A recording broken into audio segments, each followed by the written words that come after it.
ellos quieren, incluso resultan sumamente desagradables, como un ejemplo común, sentir que cuando tocan cualquier cosa sienten que se contaminan, que se contagian.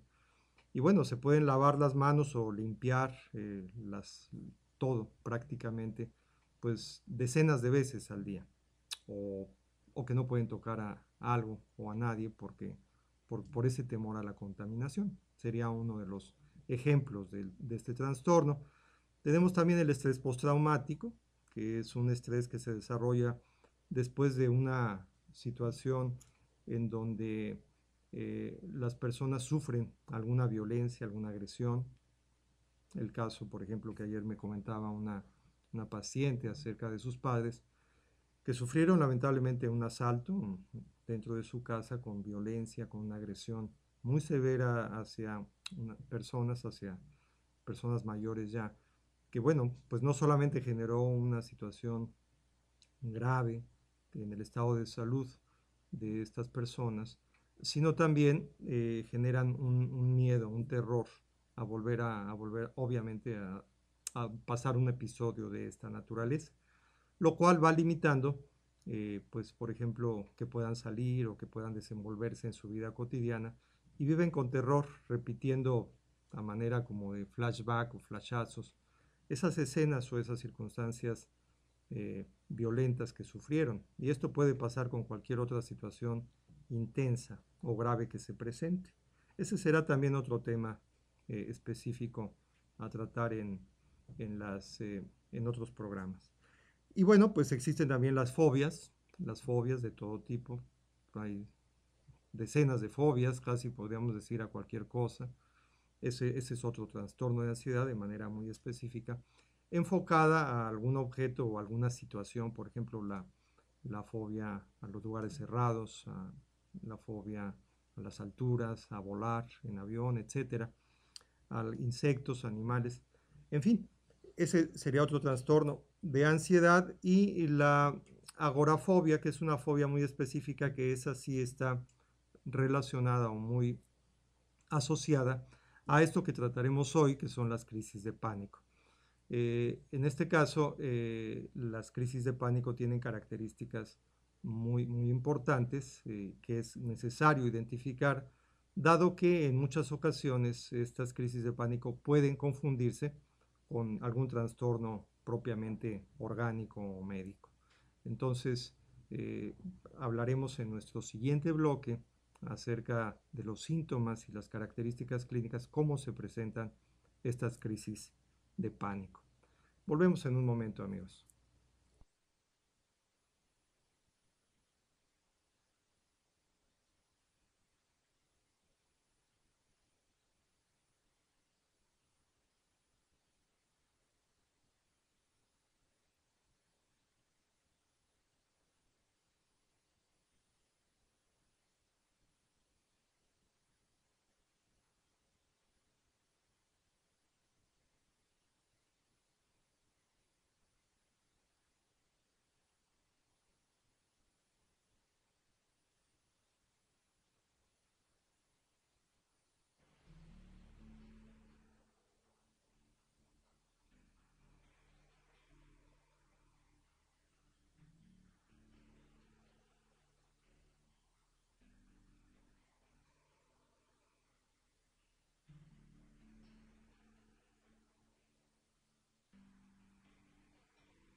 Estamos de vuelta, amigos.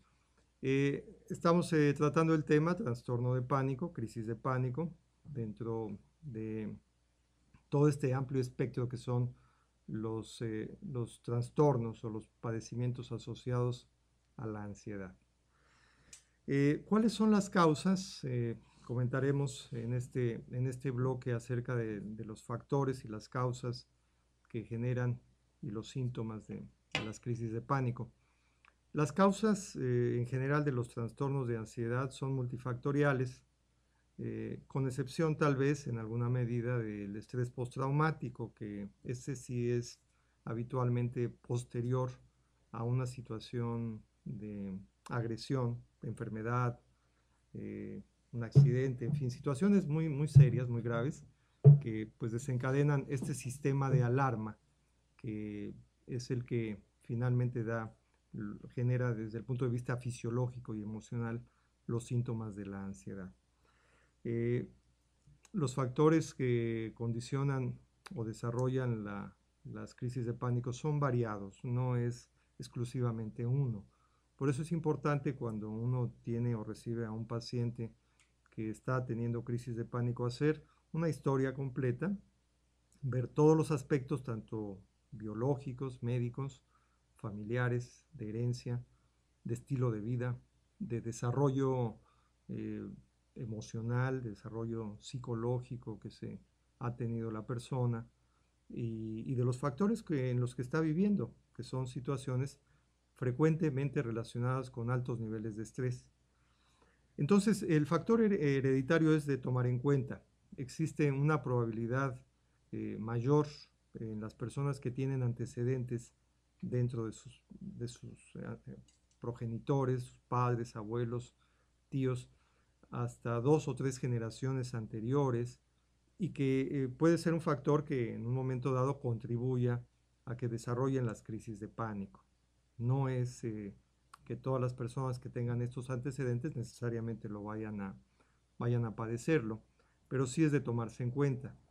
Otro factor muy importante tiene que ver con la personalidad. Esto es cómo es la persona, cuál es la forma y la manera en la que ha desarrollado su carácter, su personalidad, cómo afronta entonces las situaciones de la vida. Es muy diferente, por ejemplo, una persona que tiene un carácter tranquilo, relajado, que puede ser más reflexivo y piensa, digamos, razona las cosas y no reacciona impulsivamente ante las situaciones a menos de que sea necesario, a una persona que tiende a ser pues más reactiva, como muy sensible, digamos, a las situaciones, incluso aquellas que no sean tan serias o tan complicadas. Bueno, la manera en la que se reacciona ante las circunstancias de la vida es un factor que puede, con el tiempo, ir generando mayores niveles de estrés. Si una persona, por ejemplo, es aprensiva, nerviosa, como dicen, ante situaciones que no son tan relevantes, pues entendemos que con el paso del tiempo, esta actitud que se tiene, pues va generando, repito, que se vaya, como decimos con los pacientes, cada vez un acúmulo más importante de ansiedad, depresiones, con las que este sistema de alarma que tenemos todos es un sistema biológico, químico, esencialmente en la parte del sistema límbico del cerebro, pues se activa o se empieza a activar en exceso y puede quedarse, como lo decimos en términos muy coloquiales, como activado este sistema de alarma, la cual habitualmente la necesitamos y se activa de manera espontánea cuando hay situaciones de riesgo, cuando existen situaciones de peligro reales. Este sistema activa de una manera inmediata, instantánea, pues todos los órganos del cuerpo, el cerebro, el corazón, la circulación, los pulmones, los músculos, etcétera, de manera que reaccionan o permiten reaccionar ante situaciones de peligro, la huida, la defensa, el ataque, etcétera, y que es como eh, esta herencia que tenemos en los seres humanos en el desarrollo eh, filogenético que tenemos pues desde el hombre primitivo, vamos a decirlo así, y que bueno, pues permite entonces la supervivencia. Cuando este sistema se activa por una situación que no tiene un riesgo real, pues se queda, por decirlo así, encendida y entonces genera que varios de los órganos asociados a los síntomas se, se activen o se sobreestimulen. Por ejemplo, en las crisis de pánico clásicas, de repente existe un aumento en la frecuencia cardíaca, sube la presión arterial, la respiración se hace mucho más rápida y más superficial. Los pacientes tienen sensaciones de oleadas de calor y después de frío. Tienen sensación de no poder respirar, de no poder controlar incluso los movimientos. Se activa el aparato musculoesquelético. La circulación, bueno, pues se activa muchísimo. Las personas tienen la sensación de no poder respirar, de sentir una opresión en el pecho y sobre todo de que algo grave les va a ocurrir. Temen muchos de los pacientes pues sufrir un infarto, tener un accidente cerebral vascular o perder la razón, dejar de tener el control de sí mismos. Como estos síntomas son de tal intensidad y sobre todo cuando no se han experimentado anteriormente, pues la mayor parte de nuestros pacientes pues sufren, vamos, alcanzan el nivel de un miedo enorme, muy grande, y bueno, pues desesperadamente buscan ayuda, van a un servicio de urgencias, en fin, pensando que puede tratarse, y claro, también tiene que descartarse obviamente que no exista ningún padecimiento orgánico, cardíaco, circulatorio o de otro tipo. Pero bueno, estos son los síntomas que aparecen de manera muy súbita, tienen afortunadamente una duración en promedio de 10 minutos, pero que esos 10 minutos para la persona que los está viviendo, pues parecieran como 10 años, ¿no? O sea, es tan intenso y tan desesperante, dicen, que entran en un estado de pánico. De ahí viene justo la denominación clásica, ¿no? De que son crisis de angustia, crisis de pánico. Estos estados, bueno, después vuelven de un rato, van pasando los síntomas, la hiperactivación de adrenérgica, porque es una descarga brutal del sistema adrenérgico, que es un sistema estimulante de todos los órganos. Y bueno, va bajando hasta que desaparece. Si van a los servicios de urgencia, la evaluación que les hacen siempre resulta normal. Es muy raro que puedan encontrar los médicos en los servicios de urgencia alguna alteración cardíaca, respiratoria o de otro tipo. Y bueno, pues habitualmente se les administra algún tranquilizante, un relajante, se van sintiendo seguros, digamos, teniendo la atención médica en estos servicios de urgencia. Y bueno, pasa la crisis. El problema es que en muchas ocasiones no queda ahí, no queda ahí y entonces, bueno, pues esto tarde que temprano vuelve a repetirse al cabo de días o de semanas, a veces de algunos meses, pero de cualquier forma ya constituye un precedente y una situación que si no se trata, lamentablemente tiende a repetirse. Hablábamos entonces acerca de estos factores asociados a la personalidad. Eh, Estas personalidades nerviosas, aprensivas, pues sí son más propensas a padecer estas crisis, estos ataques de pánico.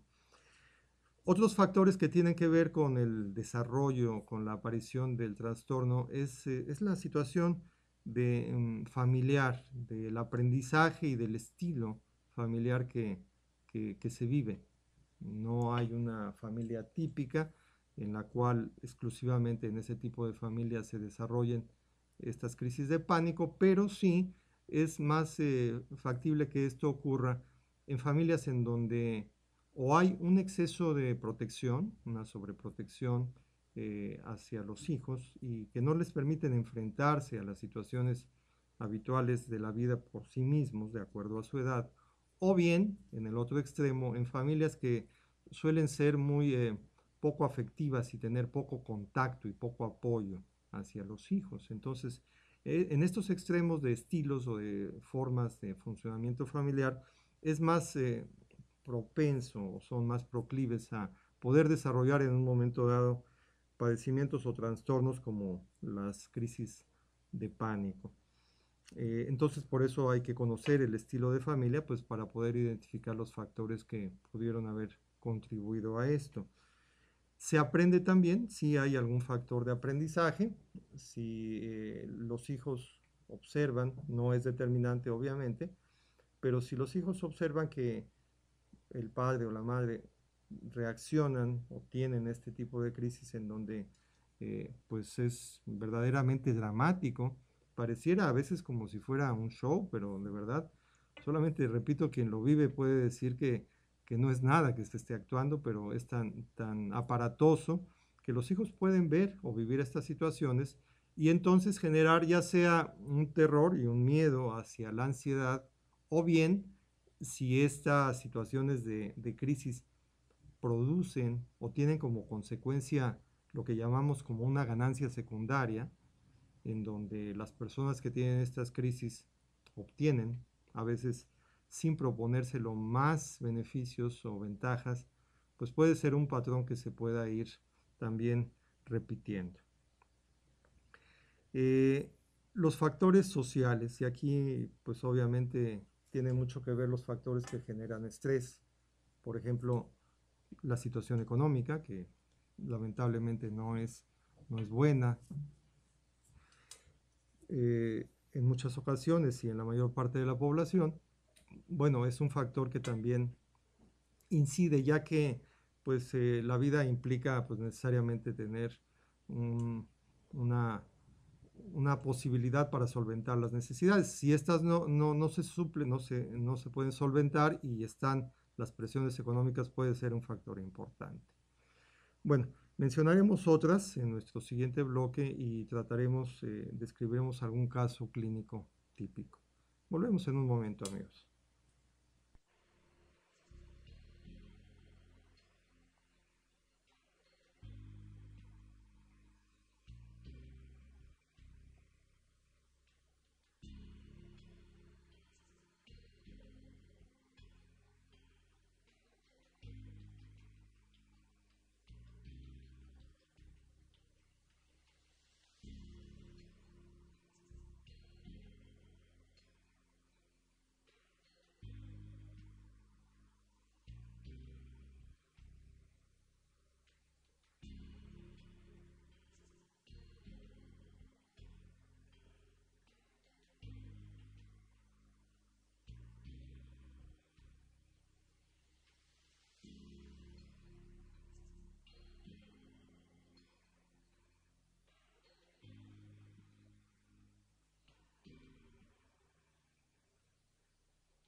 Estamos de regreso, amigos, en su programa, Consultas con el Psiquiatra, en su canal Lucero del Mediodía Online.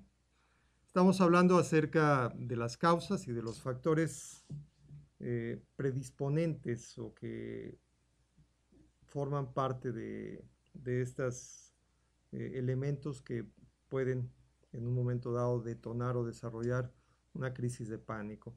Hablamos acerca de los factores del entorno, de los factores fuera de, de la propia persona que sufre las crisis, y mencionábamos acerca de los factores económicos y que están muy relacionados con el estrés, con este estrés de la vida cotidiana.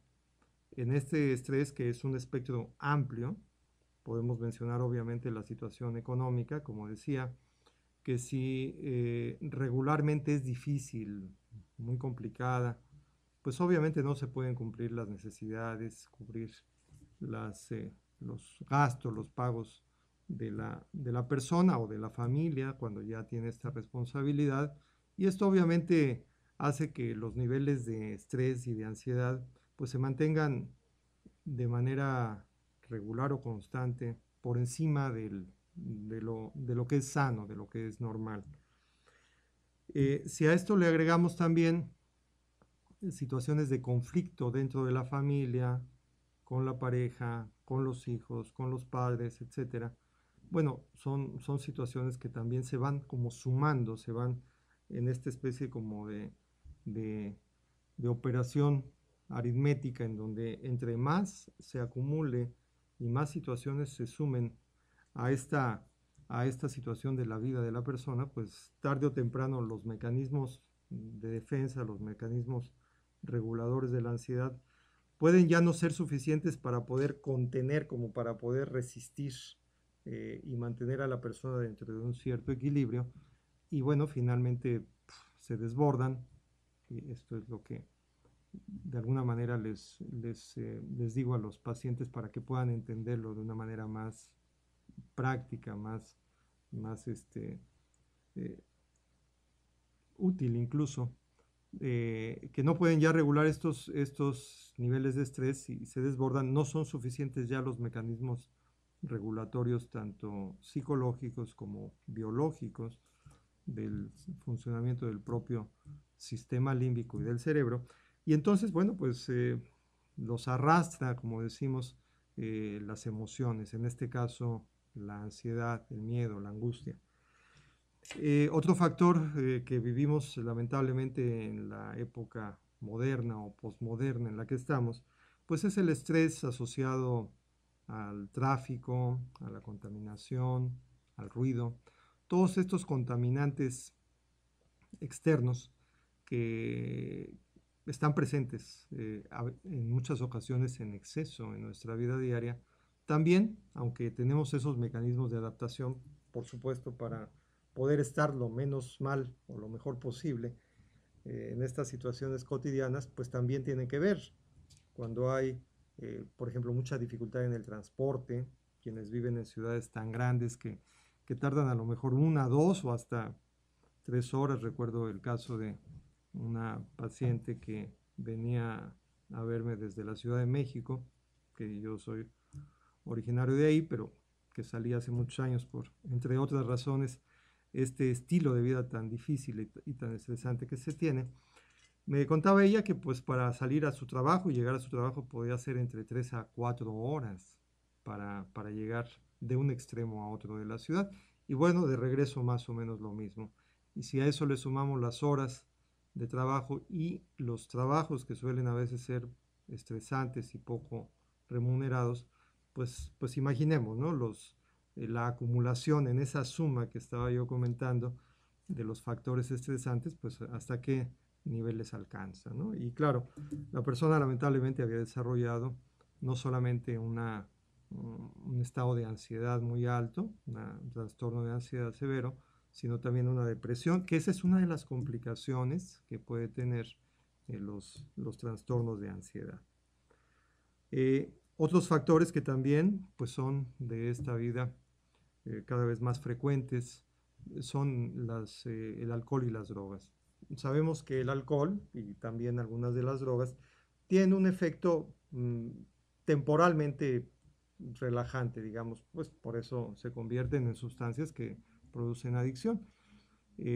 Justamente es una de los ganchos, digamos, pues psicológicos y sociales que también, pues, fisiológicos que también existen para poder pues mantenerse dentro del consumo. Eh, el alcohol y las drogas, mientras que momentáneamente producen una sensación de alivio y de bienestar, sucede que con el uso continuo, constante y entre mayores cantidades más, lo que van generando es que estos sistemas reguladores cerebrales, químicos, empiecen a malfuncionar, empiecen a desajustarse, por decirlo así, y entonces puedan en un momento dado el propio consumo del alcohol y las drogas, pues generar más eh, estimulación o sobreestimulación del sistema nervioso, dificultando que estos sistemas de equilibrio pues no puedan hacer ya la función natural que habitualmente pueden hacer.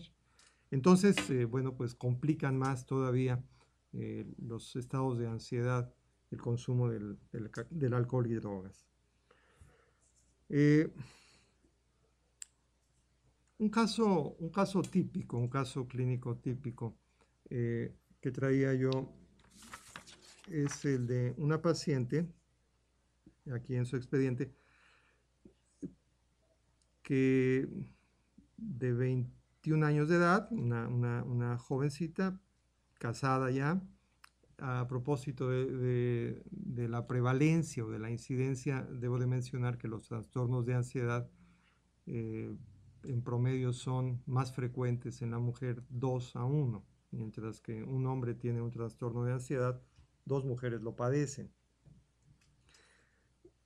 Por eso vemos más mujeres en la consulta habitualmente, y también por razones culturales, porque pues, las mujeres cuando se sienten mal, afortunadamente acuden con mayor frecuencia a buscar ayuda y tratamiento, y los hombres tendemos a evitarlo o a evadirlo, a veces con el alcohol, con las drogas, o aguantándonos eh, estos estados pues sumamente eh, difíciles de manejar, hasta que a lo mejor después las complicaciones son mucho, pero mucho más serias. Se ha asociado, por ejemplo, la incidencia de infartos, de hipertensión, de accidentes cerebrales vasculares y otros problemas serios, graves, asociados con niveles de estrés muy altos. Dado que dentro de la fisiología y la química del organismo, del cerebro y del cuerpo, los niveles altos de estrés producen sustancias que son tóxicas o producen inflamación celular y pueden con el tiempo dañar realmente órganos vitales y muy importantes del organismo. Entonces mencionaba yo este caso de esta jovencita casada ya de 21 años de edad y que acude por tener una crisis característica de pánico. Ella viene hace 4 meses, eh, describe la crisis como la mencionaba yo, un estado súbito de angustia, de miedo, de taquicardia, dificultad para respirar, mareos, sensación de pérdida del control, miedo de tener algo grave. Y bueno, esta crisis le dura algunos minutos, le pasa, acude al servicio de urgencias, le dicen que está bien, que no tiene nada, le hacen un electrocardiograma, resulta normal, le hacen análisis, estudios, los cuales también resultan normales, le dicen que fueron sus nervios y que bueno, pues ya no se hizo nada más, desafortunadamente no la canalizaron oportunamente pues a un servicio de psiquiatría. Entonces vuelve a tener otra crisis, la segunda a las 3 semanas, y entonces es que busca ayuda, es referida por otro paciente que había yo atendido anteriormente, y vemos el caso de ella. Ella, entre los antecedentes familiares que tiene, no identifica que alguno de sus padres o familiares cercanos haya padecido de algún trastorno de ansiedad, pero sí vive una situación difícil. Ella es aprensiva, dice, soy nerviosa, me preocupo mucho por las cosas, tiene un bebé pequeño que lo tiene que cuidar, pues obviamente, y que le quita el sueño, no ha dormido bien en los últimos meses, pero sí tiene diferencias importantes en su matrimonio, son muy jóvenes los dos y han tenido ahí todo este periodo de ajuste del primer año de casados. Eh, Hacemos algunos estudios, por ejemplo, o tratar de diferenciar y descartar algún problema tiroideo, resulta normal. Le mandamos a hacer una tomografía y un encefalograma, un mapeo cerebral, también resultan normales. Y bueno, pues todo corresponde a que está padeciendo crisis de pánico. Empezamos el tratamiento y viene ella un mes después, eh, no ha tenido crisis, se ha sentido bastante mejor, está empezando a hacer su vida nuevamente normal, con mucho menos niveles de estrés, de ansiedad cotidiana, y a los 2 meses la evolución sigue siendo muy favorable. 3 meses después no se han vuelto a repetir las crisis, y en la última cita, cuando ya han pasado casi 4 meses, ha estado muy bien. La calidad de vida la ha recuperado de manera notable. Estaba también desarrollando algunos síntomas depresivos y ha tenido una excelente evolución. Este es un caso típico de crisis de pánico en personas jóvenes, que vale la pena mencionar que estas crisis de pánico anteriormente parecían ser más frecuentes o se observaban más en personas de mediana edad, por ahí de los 30 y tantos años. Ahora lo estamos viendo en personas más jóvenes, en personas que viven con presiones muy altas, que tienen necesidades que no pueden cubrir, que se sienten frustrados o presionados de distintas maneras y que, bueno, tienen factores de carácter o de personalidad que pueden ser predisponentes para el desarrollo de las crisis y estamos viendo cada vez más jóvenes, en algunos casos de ellos asociados también al consumo posterior de drogas o al abuso del alcohol. Este es un caso típico, ella ha respondido muy bien, el tratamiento fundamentalmente ha estado enfocado en dos aspectos, en el aspecto farmacológico, que ahora mencionaremos en general cuáles son las líneas de tratamiento, y el tratamiento terapéutico, por supuesto. Eh, Regresamos en un momento para nuestro último bloque.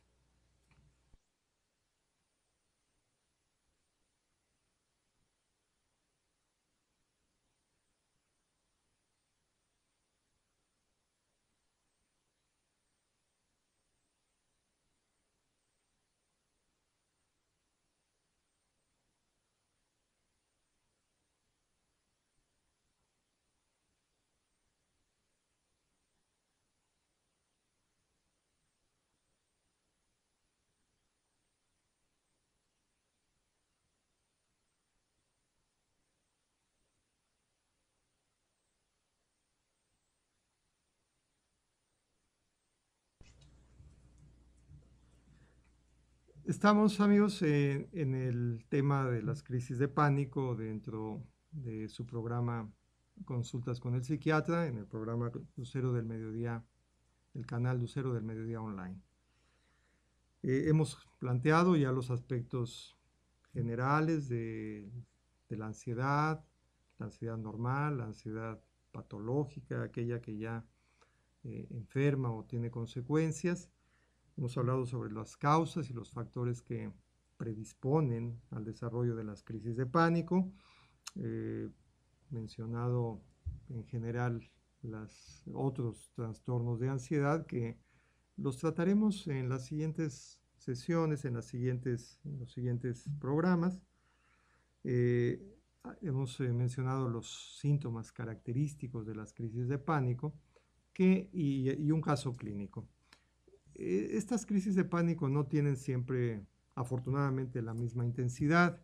Mencionaba yo los síntomas característicos, los cuales a veces, afortunadamente, no son tan severos, pueden no llegar al grado de que la persona tenga que correr prácticamente a un hospital, sino que a veces pueden, con la eh, resistencia que todavía les queda a las personas, a los pacientes, pues pasarlo y bueno, regresar a su casa, hacer sus actividades normales, pero obviamente ya con este temor a volver a tener.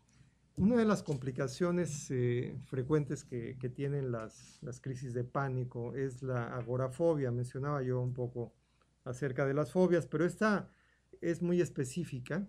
La agorafobia se presenta en mayor frecuencia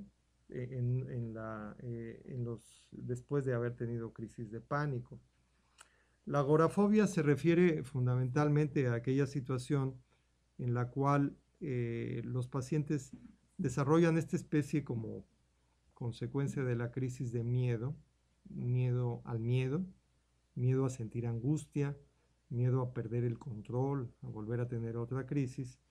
Y obviamente pues este miedo que no es fácil de controlarlo, aunque los familiares, los amigos y las personas les digan mil veces y de mil maneras que no se preocupen, que no está pasando nada, que todo es nada más cosa de que se controlen, de que pongan de su parte, de que le echen ganas, etcétera, lo cual pues no deja de ser buenos deseos. Muchas veces de ahí no pasa, porque efectivamente el problema no solamente está en la parte externa que nosotros vemos con los síntomas, sino en todo el proceso biológico y psicológico que está teniendo la persona, que prácticamente se está como desestructurando, se está desajustando, repito, su sistema y su estructura emocional, psicológica, y también los mecanismos reguladores cerebrales biológicos que regulan las emociones, en este caso la ansiedad. Entonces, decía que esta complicación es muy común en los pacientes que tienen crisis de pánico, la agorafobia, y que consiste en aquella situación en la cual los pacientes, a partir de haber tenido una crisis, temen ya volver a exponerse a estar solos, a estar tal vez en el lugar en donde ocurrió la crisis, haya sido cualquiera, puede ser, es muy circunstancial, y asocian ese tipo de lugares o situaciones a que pueden tener ahí nuevamente una crisis, como si esa fuera la causa fundamental para ello, lo cual no ocurre de esa forma, pero en su proceso mental, psicológico, así lo asocian y eso lo creen. Entonces, esta agorafobia, repito, consiste en esta situación a poder estar solos, viajar, hacer su vida cotidiana por sí mismos, y tienden entonces a estar pues encerrados, prácticamente protegidos, recluidos, yo digo, en su casa, en donde sienten pues la mayor seguridad y acompañados. Ese es otro factor importante. De modo que van generando una como dependencia o una necesidad de que alguien los acompañe, de que si tienen que salir, pues casi a cualquier lugar tienen que hacerlo con alguien, no se sienten seguros, dado que obviamente tienen el temor a volver a tener otra crisis y no tener a alguien que pueda auxiliarlos, hacer algo por ellos, llevarlos al hospital, etcétera, en el caso de que así fuera. Esta agorafobia es una complicación seria en muchas ocasiones porque limita de manera importante pues la libertad y la independencia de la persona. Suele ser también algo que también tiene que tratarse, no solamente el prevenir y el evitar las crisis de pánico, sino hacer a través del tratamiento terapéutico fundamentalmente, que la persona vuelva otra vez a recuperar sus niveles de confianza, sus capacidades, estas fortalezas que tiene, que ha tenido, pero que cuando está en una situación de esta naturaleza, los pacientes se sienten realmente como desnudos de tener estas cualidades y capacidades y obviamente pues desarrollan un temor muy importante. Decía yo que el tratamiento tiene que ir enfocado en la parte biológica, en la parte física, al tratamiento médico y en la parte terapéutica con distintos enfoques, en el caso mío la terapia breve, la terapia con el uso de la hipnosis y la terapia cognitivo-conductual. En conjunto, este tipo de terapia permite la recuperación de las crisis de pánico, la prevención y bueno, pues una calidad de vida mucho mayor. Terminamos este programa con este tema y nos veremos en la próxima ocasión. Quisiera pedirles que pudieran enviar sus comentarios, sus dudas y sus preguntas para seguir tratando los temas que resulten de interés para ustedes. Muchas gracias, soy el doctor Héctor Rocha, médico psiquiatra, terapeuta, y estoy con ustedes en la próxima. Que tengan muy buen día.